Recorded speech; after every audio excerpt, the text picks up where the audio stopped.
ये अफगानिस्तान की ये बिना वर्दी वाली जो फौज है, इसने हमारे वर्दी वाले फौजी पाकिस्तानियों को जो कि ब्रिटिश इंडियन आर्मी के सक्सेसर हैं, तो उनकी ऐसी तैसी करके रख दी। जितने भी वीडियो आ रहे हैं वही दिखा रहे हैं कि ये छोड़ के भाग रहे हैं, ये मारे जा रहे हैं, इनकी लाशें घसीटी जा रही हैं, इनके आपके इनके शहरों में टैंक घूम रहे हैं, इनके टैंक उड़ा के ले गए वो लोग काबुल में घुमा रहे हैं। सर ये क्या हो रहा है? ये तो जंगजू फौज है, जंगजू फौज। ये असल में ब्रिटिश इंडिया के जो फौज थी ना सर, ये उनकी फौज रही नहीं है, ये बिजनेसमैन आजकल।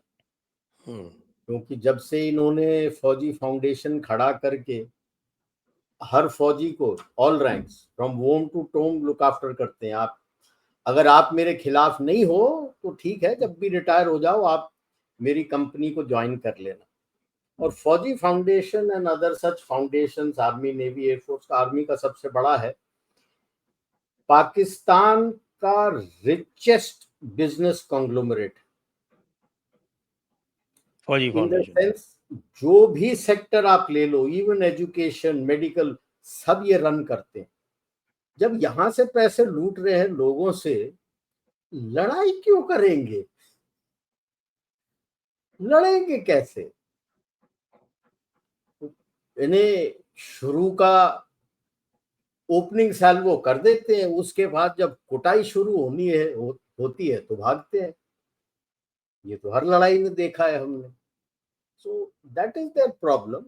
बट समझने के लिए कि किस्सा क्या है, ये क्या है, कुछ मैप्स मैंने रखे हैं स्लाइड्स में, ताकि जो श्रोता है वो समझ ले कि हिस्टोरिकली चीज क्या है। क्योंकि ये नाम अफगानिस्तान इस रीजन पूरा के लिए अंग्रेजों ने दिया।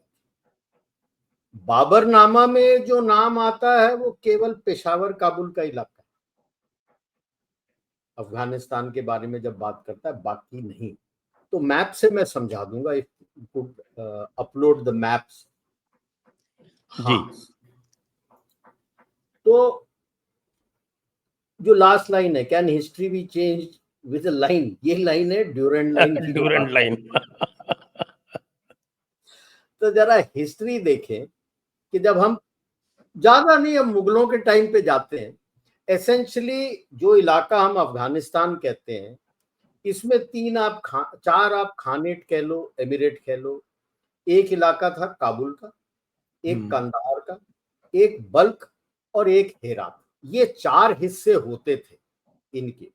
अब इसमें आप देख लो, जो आपको वाखान कॉरिडोर मिल रहा है, this was part of the khanate of Badakhshan, जो बुखारा खानेट के नीचे होता था। करेक्ट।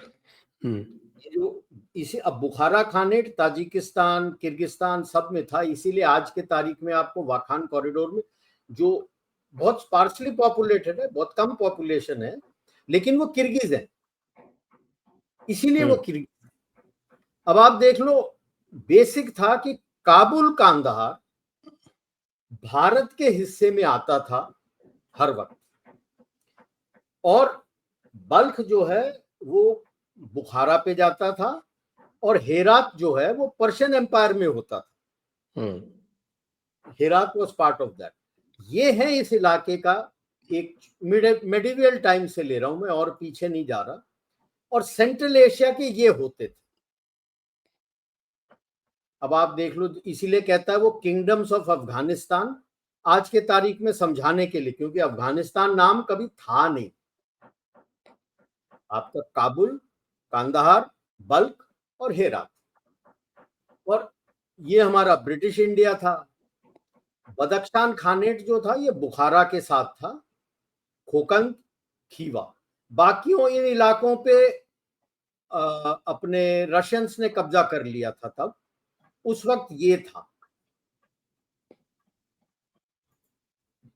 ये देख लीजिए, जब रशियंस आ जाते हैं, अभी भी आप देखेंगे हेरात का इलाका generally in the zone of Persians आता था।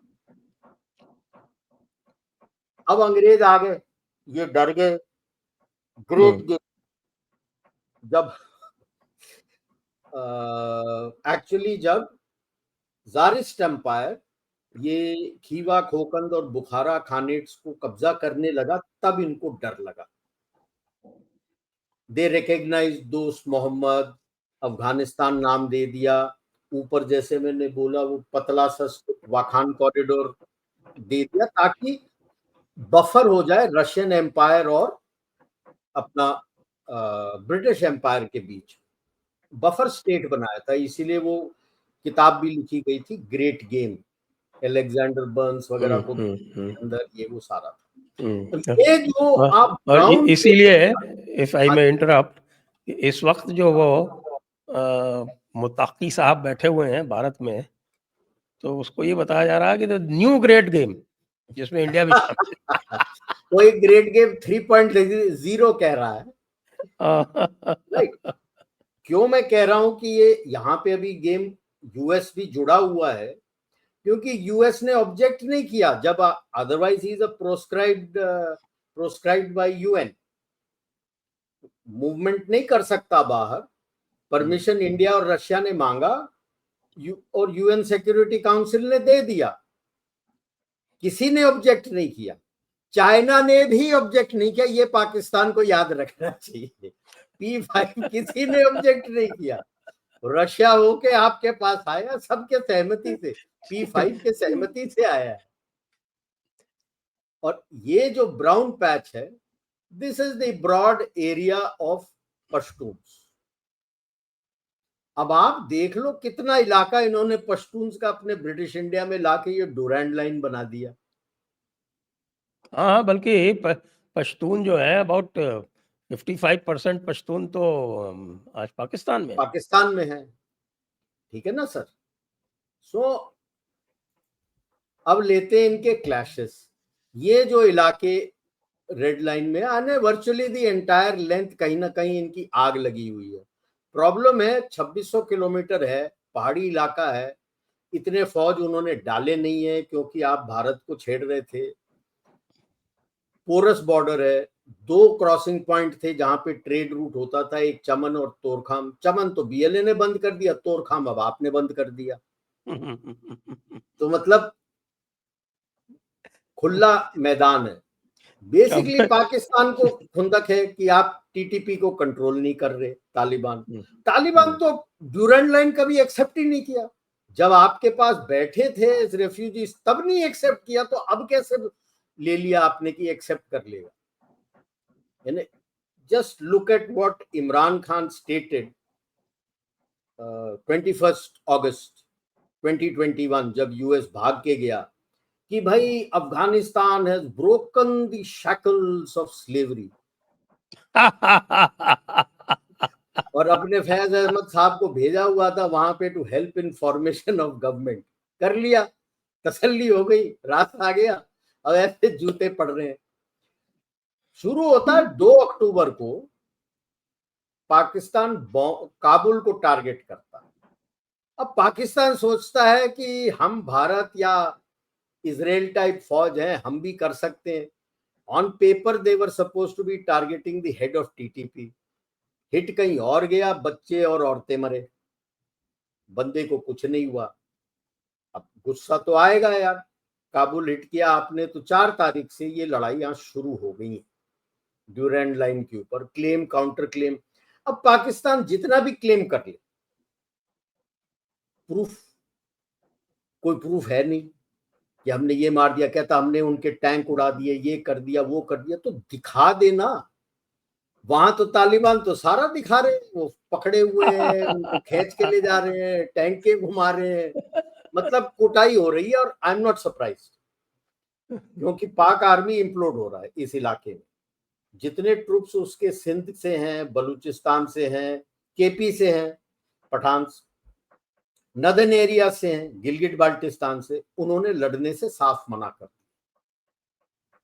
उनने हथियार दे दिए, जो भी असला है सारा कुछ दे के सरेंडर कर जाते हैं, और बटालियन पूरा वापस भी आ जाता है। ओपन चैलेंज टू मुन्नी बेगम की, भाई साहब तूने हमारा कोर्ट मार्शल करना है, कर ले। वो कहते हैं भाई ये हमारा लड़ाई है नहीं, अव्वल तो पंजाबियों ने लड़ाई छेड़ा है, तो तुम पंजाबियों को भेजो लड़ने के लिए, हमारी लड़ाई है नहीं। दूसरा, जो टीटीपी मांग रहा है या जो बाकी लोग मांग रहे हैं कि पाकिस्तान शरिया फॉलो करे, वो गलत काम मांग रहे हैं। हाँ, 86 उसमें तो जो ट्रूप्स हैं उनको तो कोई आपत्ति है नहीं, वो तो कहते हैं कि हाँ आपत्ति है बिल्कुल ही वही नहीं, करो। क्योंकि 86 से जियाउल हक है, वो बिल्कुल रेडिकलाइजेशन के नाम पे चला गया था कि कैनन फॉडर चाहिए मेरे को, लोग बिल्कुल केवल इस जिहाद की सिखलाई होगी, चाहे मदरसा हो, चाहे गवर्नमेंट स्कूल हो, चाहे गवर्नमेंट फंडेड स्कूल हो, so bulk of the population goes there. वो तो बचपन से यही सीख रहे हैं, शरिया ठीक है। वो तो हथियार डाल के पीछे आके बोलते हैं यार गलत क्या बोल रहा है, वो तो शरिया बोल रहा है, तो करो ना शरिया, सिखाया है आपने। अब वही आ जाता है ना कि आप जिहाद सोचते हो कि बाहर हाँ होगा, हाँ अंदर हाँ। नहीं होगा, कि सांप अगर बाहर आप डंक मारेगा अंदर नहीं, तो अब तो अंदर मार रहा है। मैं जो कहता हूँ कि अगर आप ये देखें ना कि वो पूरी जो सोसाइटी है वो बड़ी अजीब है। जितने भी उनके एलिट्स हैं, आप एलिट्स में आप कतई शरीयत का एक कतरा नहीं देखेंगे। कहीं नहीं, कुछ नहीं, वो तो पूरी कुछ तरह नहीं। से वेस्टर्नाइज्ड है। हाँ, उनकी जो लेडीज हैं वो पर्दा भी नहीं करती। यस, वो तो खुलेआम सिगरेट दारू पीती हैं, बिल्कुल, छोटे कपड़े पहन के डांस भी करती हैं। सब कुछ करती हैं, लेकिन बाकियों के लिए शरिया है, तो वो शरिया शरिया वाले है कह रहे हैं कि भाई शरिया आपको करो पूरा। तो करो। अब क्या करे पाकिस्तान, और राजा रायवुड से क्या करे पाकिस्तान आर्मी, वाट लगी हुई है। अब तो उसके सोल्जर्स भी कतरा रहे हैं।